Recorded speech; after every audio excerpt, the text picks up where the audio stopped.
Jadi kita mau mendengarkan mana dulu yang mau presentasi? Taman Jaya dulu? Ya, Taman Jaya. Oke, Taman Jaya dulu. Silakan tadi dulu teh.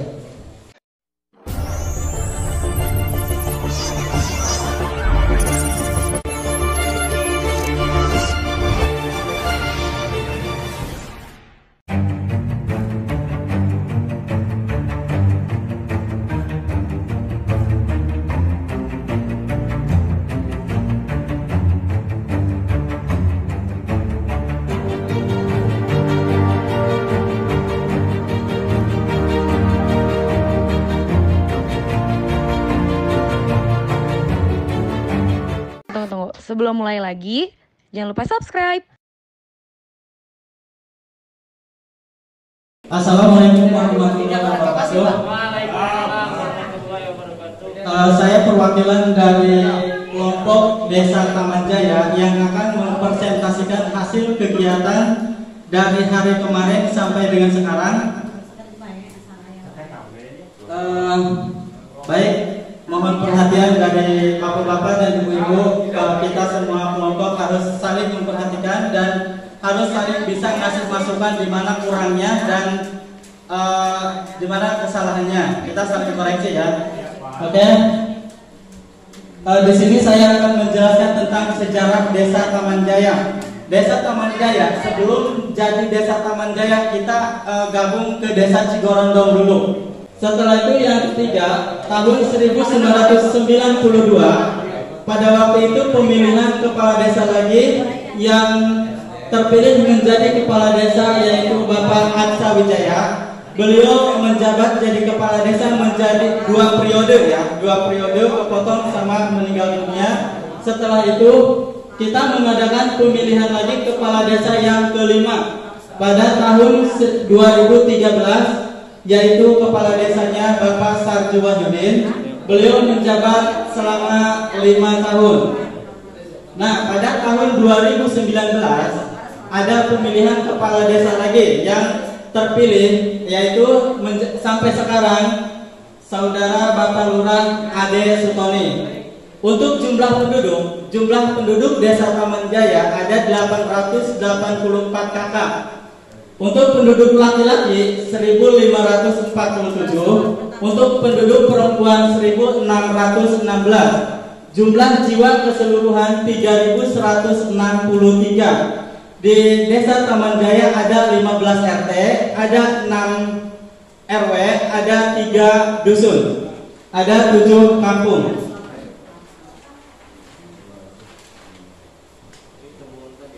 Nah, untuk batas wilayah Desa Taman Jaya berbatasan dengan Desa Cigorondong, Desa Ujung Jaya, Selat Sunda, dan Taman Nasional Ujung Kulon. Untuk rawan tsunami yang kita alami, tsunami yang paling besar itu tsunami tahun 2018 pada tanggal 22 Desember. Walaupun cuma 1 kali kejadiannya, tetapi ini menurut kita sangat banyak korbannya ya. Terus selanjutnya jumlah PNS ada 37, jumlah petani ada 450, jumlah nelayan ada 300, yang lainnya ada buruh, ada pekerja lainnya. Oke, untuk yang pertama tentang kebencanaan, di sini ada ancaman, ada resiko, ada kerentanan, ada kapasitas. Untuk di Desa Taman Jaya sendiri, ancaman itu memang banyak ya, ancaman itu banyak. Cuman kita di sini tidak boleh menyebutkan kalimat banyak.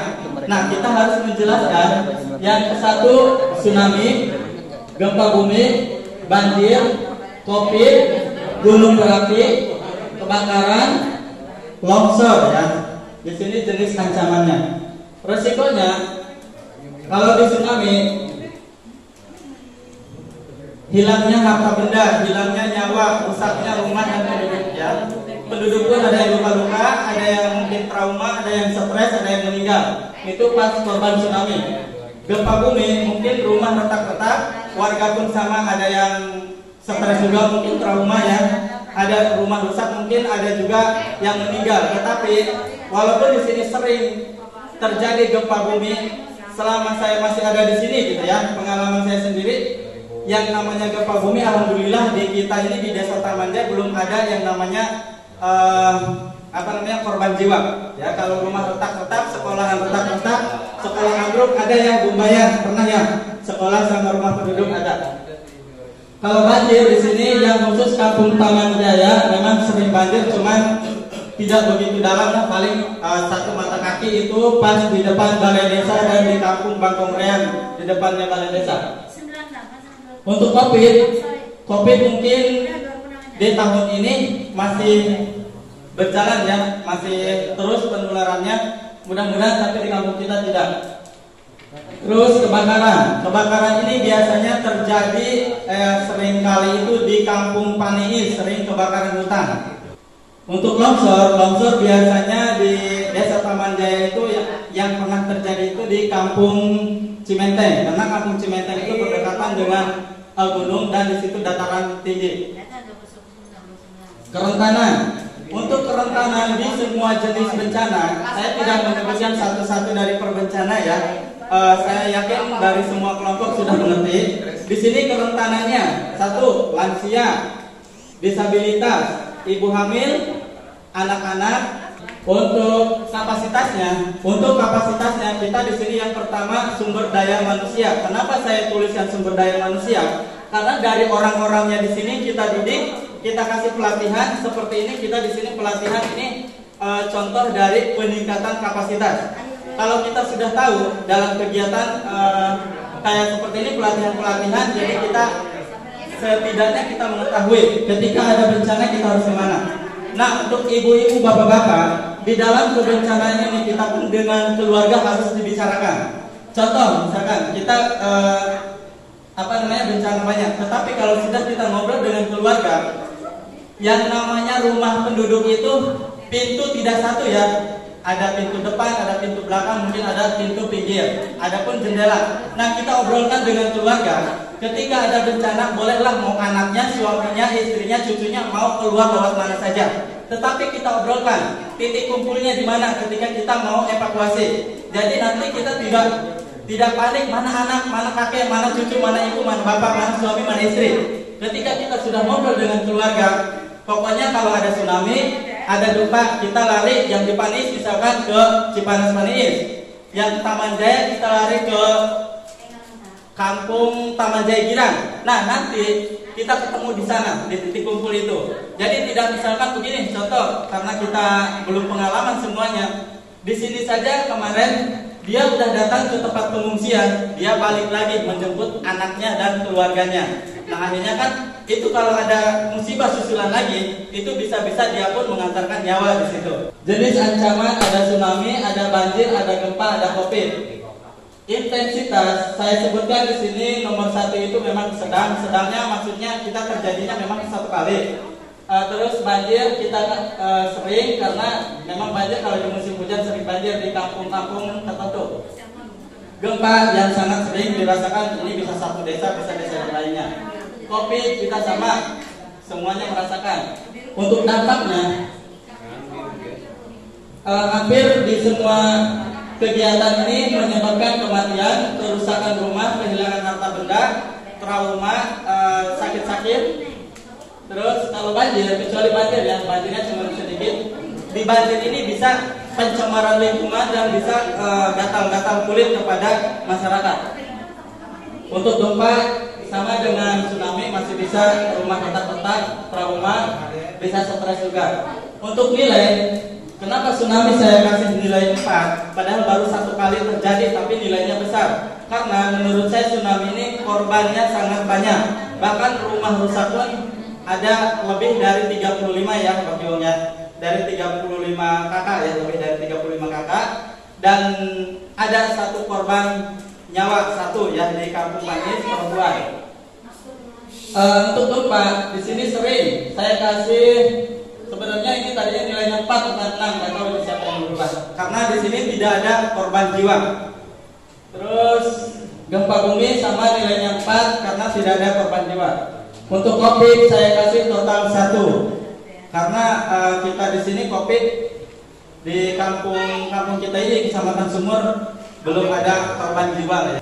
Di sini kita menjelaskan dengan teman-teman semuanya yang di sini nih kawasan apa, teman-teman? Ini laut ya, ini laut. Kita garis merah ini garis merah ini garis rawan bencana. Kenapa kita kasih warna merah lebih tebal? Karena ini untuk peringatan bahwa di daerah sini daerah rawan bencana. Untuk yang hitam ini kita jadikan jalan raya. Yang coklat ini kita jadikan jembatan dan pembatas kampung.